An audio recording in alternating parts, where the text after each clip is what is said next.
What's up guys, Coach Az here, back again with another video, and today we're going to discuss what I consider to be the most underutilized technique in combat sports, and that is the side kick.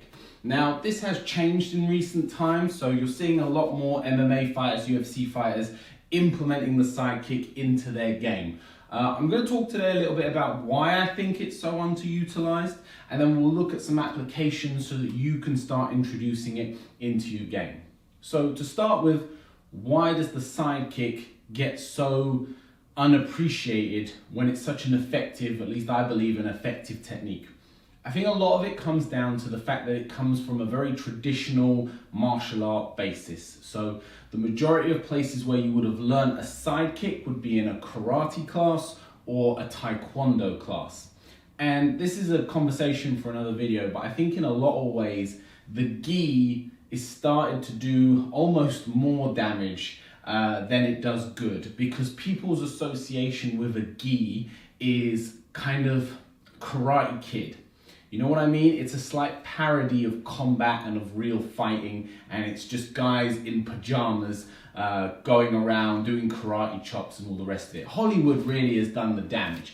And I think what's happened there is a lot of these techniques now have been pushed to the side and believed to not be as effective as things that are used in boxing, Muay Thai, or more aggressive sports. Now, a lot of this has changed with Brazilian Jiu-Jitsu, and that came in as a gi-based sport and showed how effective some of these traditional martial art techniques can be. And I think the side kick is seeing a resurgence. You're starting to see a lot more of it. So let's just take a look at the side kick first, so that any of you who are completely new to this don't know what the technique is. The side kick is a pushing technique, as in I'm going to be hitting with the bottom of my foot, and if I was attacking towards you, the chamber comes up and that kick comes straight out towards you. Heel of the foot into the body, into the head, into the knee.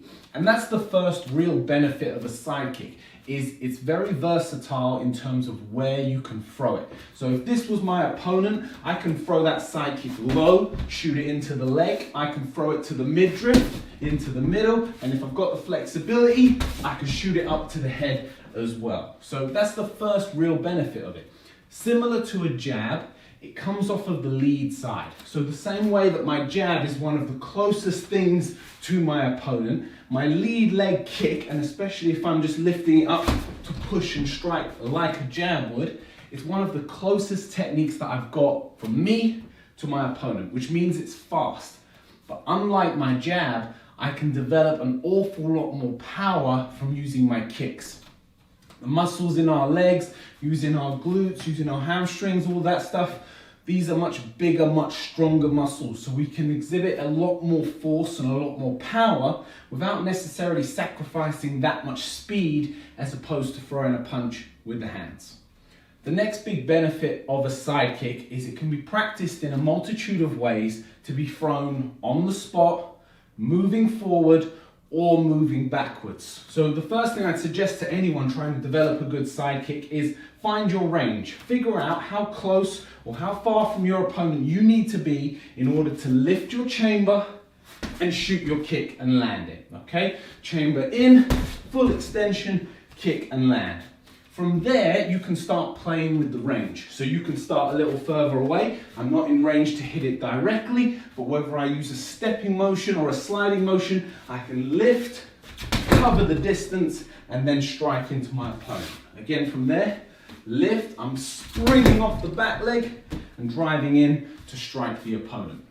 Opposite is true. I can start closer to my bag, closer to my opponent. Now this might be to replicate them coming into your range. And from here I can now practice moving out to range and shooting the kick. So thinking of it more as a counter technique as opposed to an attacking technique. And really that's the beauty of it. If you think of the cross, the rear arm straight, the beauty of that technique is you can do it aggressively going forward, but you can also use it as a real powerful, effective technique, pulling backwards to strike. And this side kick is very similar in that aspect. The other beauty of the side kick is it can be thrown with enough practice with very little tell. What I mean by a tell is, let me show you a kick with a tell. So if I was, let me switch stance, a bit easier for you guys to see.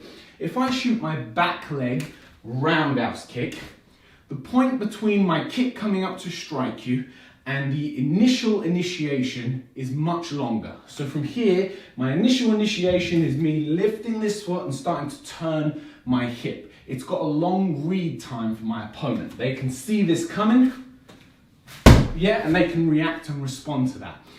In comparison to my lead leg side kick, that has a lot less mechanics to it in terms of my body. There's no hip rotation coming from here. There's no bringing my entire back leg round. It's just lift and kick straight into that target. I get there a lot quicker. Now, obviously, that back leg roundhouse can generate a hell of a lot of force, but this lead leg kick, especially if you develop it, can be a powerful weapon that you can work from loads of different ranges to loads of different heights and with a much shorter tell time, which means that you can get it to your opponent quicker and more effectively. Now, if you want to see some good examples of a side kick being used, I'd check out Stephen Wonder by Thompson, who we shout on this channel a lot, Raymond Daniels, Michael Venom Page. These guys are celebrated mixed martial artists who understand and implement this technique really well. A drill for you to get started is, like I said, find your range, so figure out where you can stand and hit your target from without moving, and just practice. Maybe light on the feet, chamber and fire. Light on the feet, chamber and fire. Then work the long range, so practice what we call lift, push and kick. So that 3-part movement, watch that again. Lift, as in raise the chamber, push off the supporting leg, and shoot that lead leg kick into the target. And finally, the counter, where I pull, lift, and kick. So from here, I start a bit closer to my bag or closer to my opponent. I pull to draw them, create enough space, lift my chamber, shoot my kick, and return to position. So guys, there's a little look at the side kick. If there's any other techniques that you want me to break down or go into a little further, leave us a comment down below, and we'll see you on the next one.